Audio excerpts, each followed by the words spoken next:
Hello नमस्कार साथियों, good evening. कैसे हो आप सभी? उम्मीद करता हूँ कि सभी अच्छे होंगे और निरंतर अपनी पढ़ाई में व्यस्त होंगे। आइए दोस्तों, शुरुआत करते हैं उसी जोश और जुनून के साथ अपनी क्लास को, एक मोटिवेशन कोड के साथ कि हर सपने को अपनी सांसों में रखो, हर मंजिल को अपनी बाहों में रखो, हर जीत आपकी है दोस्तों, बस अपने लक्ष्य को अपनी निगाहों में रखो। तो दोस्तों, दुनिया में कुछ भी असंभव नहीं है ना। लगातार आप मेहनत जारी रखोगे तो सफलता एक न एक दिन आपके ज़रूर साथ होगी। और माँ तेरे पसीने की हर बूंद को मोती से चमकाऊंगा, तू सपने बड़े देखना माँ, अब की बार पूरा करके ये तेरा शेर शेरनी दिखलाएगा।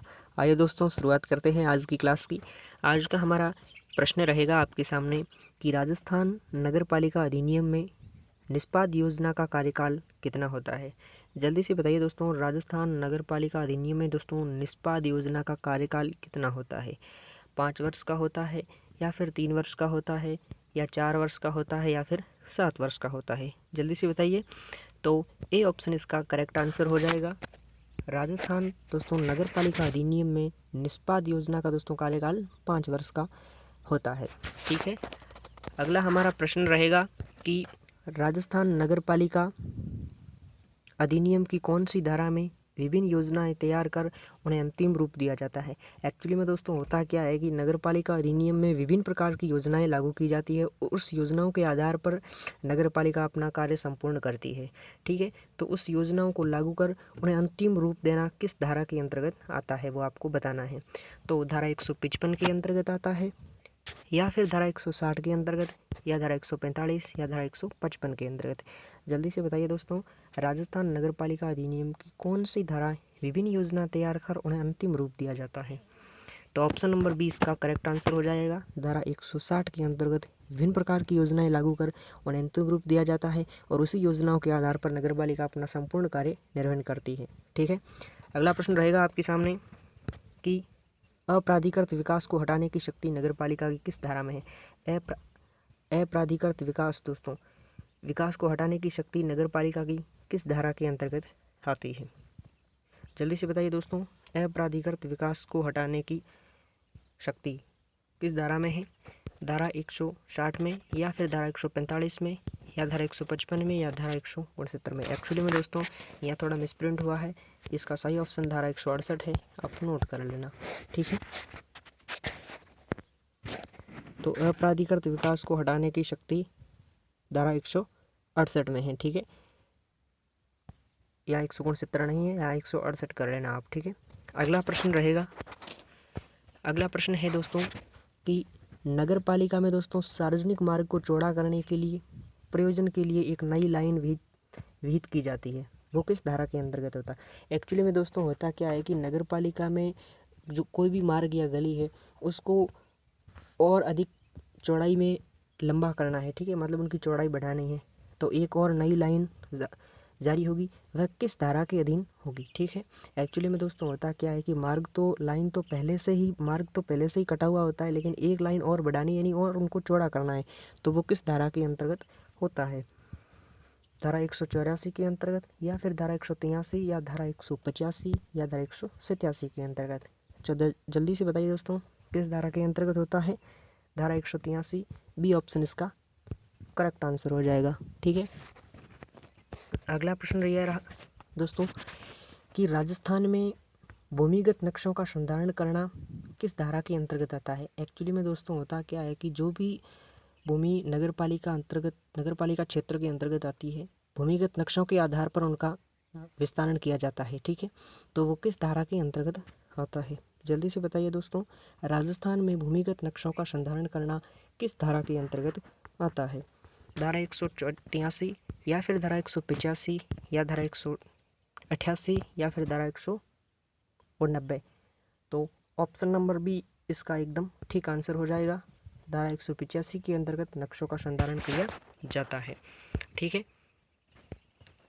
अगला प्रश्न है हमारा कि उत्सवों या फिर पत्रों नहीं है दोस्तों, या फिर पर्व कर लेना। ठीक है। उत्सव या पर्व होते हैं ना, त्योहार, उत्सव आदि, इनके अंतर्गत यानी इनके दौरान,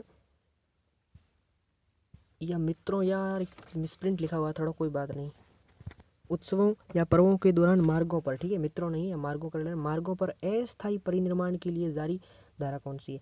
एक्चुअली में दोस्तों होता है क्या है कि कोई भी नगर पालिका क्षेत्र में, शहरी क्षेत्र में उत्सव होते हैं, त्यौहार होते हैं, उनके अंतर्गत अस्थायी परिनिर्माण, यानी हम बात करें कि सड़कों पर कोई मंडप वगैरह डाल देता है, उसे ही कहते हैं अस्थायी परिनिर्माण। तो वो जारी करने के लिए हमें एक्चुअली में होता क्या है कि नगर पालिका से अनुमति लेनी होती है, ठीक है। तो वो किस धारा के अंतर्गत अनुमति होती है, उनका ऑप्शन हमें बताना है। तो 185 या फिर धारा 187 या धारा 195 या धारा 199, जल्दी से बताइए दोस्तों। तो ऑप्शन नंबर बी इसका एकदम ठीक आंसर हो जाएगा, 187 के अंतर्गत होता है, ठीक है। चलिए अगले प्रश्न की ओर।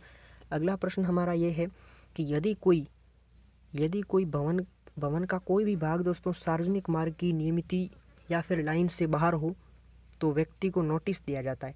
एक्चुअली में दोस्तों होता है क्या है कि किसी भी नगर पालिका क्षेत्र के अंतर्गत जो गली या फिर सड़क का निर्माण, यानी सड़क या फिर लाइन कटी हुई होती है, उनसे भवन थोड़ा बाहर निकला हुआ है, ठीक है। मान लो 1 फुट या 2 फुट, हालांकि इतना तो नहीं होता, आधा फुट यानी 15 इंच या फिर 1 फुट के अंतर्गत होता है। तो उसको हटाने के लिए नगर पालिका खुद हटाएगी, ठीक है। अगर जो स्वामी यानी जो व्यक्ति नहीं मानता है तो नगर पालिका खुद हटाएगी, और जिस बुलडोज़र का जो खर्चा है वो नगर पालिका नहीं भुगतेगी, उसी व्यक्ति से भुगतान करेगी, ठीक है। तो सार्वजनिक नोटिस दिया जाता है पहले, वो किस धारा के अंतर्गत दिया जाता है, याद करो दोस्तों, किस धारा के अंतर्गत दिया जाता है। धारा 192 या फिर धारा 185 या फिर धारा 188 या फिर धारा 200। तो ऑप्शन नंबर ए इसका एकदम करेक्ट आंसर हो जाएगा, धारा 192 के अंतर्गत उस व्यक्ति को नोटिस दिया जाता है, ठीक है। अगला प्रश्न ये रहा कि कोई व्यक्ति धारा 197 की पालना नहीं करता है, ठीक है, अर्थात किसी भी भवन की मरम्मत करते समय होर्डिंग नहीं लगाता है। होर्डिंग दोस्तों क्या होता है, जैसे एक्चुअली में किसी भी भवन की मरम्मत कर रही है, ठीक है, या फिर उस भवन को पुनर्निर्माण किया जा रहा है, तो फिर एक होर्डिंग होता है जिसके अंतर्गत उन्हें संकेत दिया जाता है कि अभी निर्माण कार्य चालू है, ठीक है। वह होर्डिंग नहीं लगाया जाता है तो नगर पालिका जुर्माना लेती है। वो जुर्माना कितना होता है ये आपको बताना है, जल्दी से बताइए। 200 से 300 रुपये, या 1000 से 2000, या 5000 से 10,000, या फिर केवल 100 रुपये। तो ऑप्शन नंबर बी इसका एकदम ठीक आंसर हो जाएगा, 1000 से 2000 रुपये तक का जुर्माना लिया जाते हैं, ठीक है। 1000 से 2000 रुपये तक का जुर्माना लिया जाता है। चलिए फटाफट 14 नवंबर 2022 यानी कल का रिवीजन कर लेते हैं।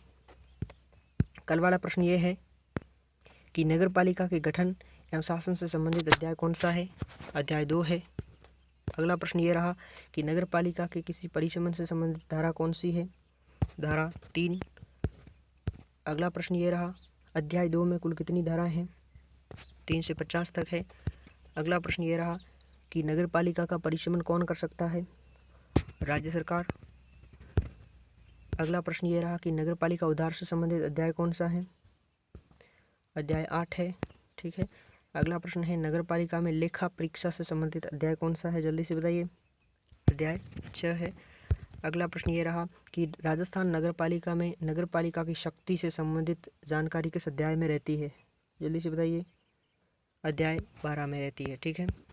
अगला प्रश्न ये अध्याय 10 में कुल कितनी धाराएं हैं, 156 से 158 तक है, ठीक है।